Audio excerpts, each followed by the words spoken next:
I need to go and marry. She, I've been begging my friends that they should do wedding.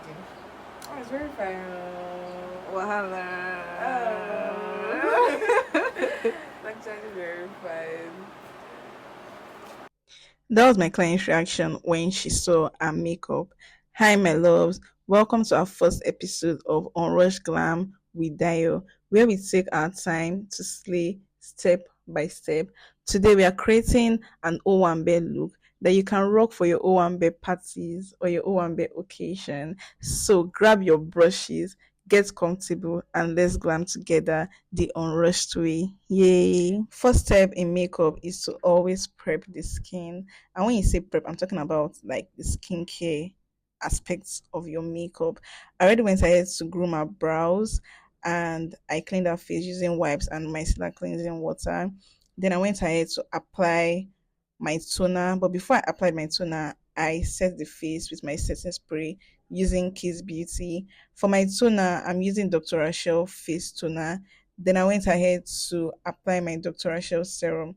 Serum is very, very important. Like it just hydrates the skin. And now I'm applying my moisturizer, obviously from Dr. Rachel.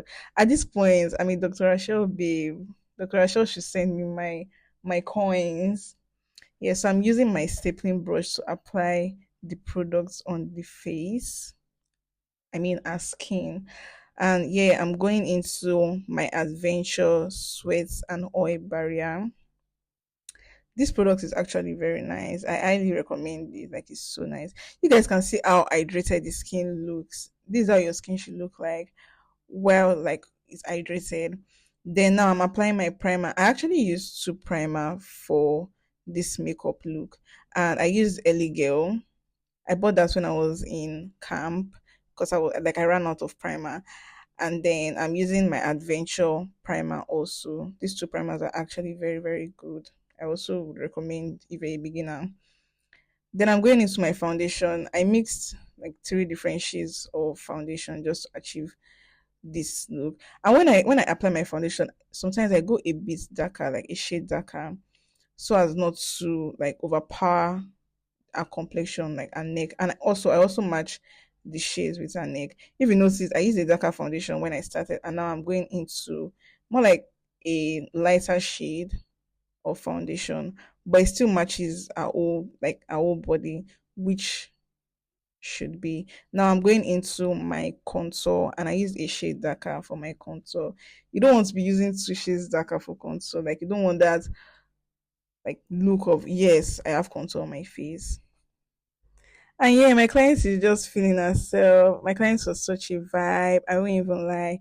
Her name is Winifred, by the way, and we were classmates in secondary school from GS1 to SS3. Can you imagine? And I haven't seen her in 5 years. So this was like we were getting back to our old days. I really, really enjoyed my session with Winifred. Yeah, so I had to apply my blush and I used two shades.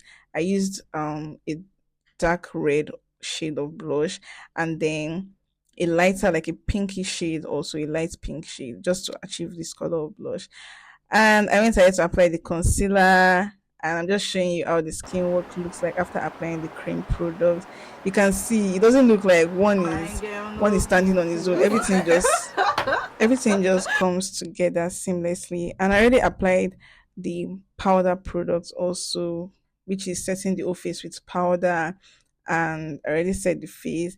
Now we are jumping straight into our eyeshadow. You guys, I know you might be wondering why there are two different shades of setting powder. I made a mistake and I had to correct it at the left part side of the eye. That's why it's looking like this. Here for my eye primer today, I'm going to be using Adventure Concealer. I want you guys to actually try using your Adventure Concealer to prime your eyes. I know that like eyeshadow there is eyeshadow primer, but like I want you to actually use like this Adventure Concealer. It's very nice. And yeah, I went into a lighter shade and then a darker shade of eyeshadow. Then I went into a very dark shade. I'll call it like black color, eyeshadow color, which I'm using to draw like the liner. I'm not using cream liner here. I'm actually using eyeshadow to achieve this liner look. And I'm just setting the eyeshadow, making everything come together very seamless. And this is the final look, you guys. Wow, my clients look so beautiful. Thanks for watching this episode of Unrushed Glam with Dio, where every look is crafted with time and love. Don't forget to like, comment, and follow for more timeless looks. Until next time, stay soft, stay flawless, and never rush the glam. Love you.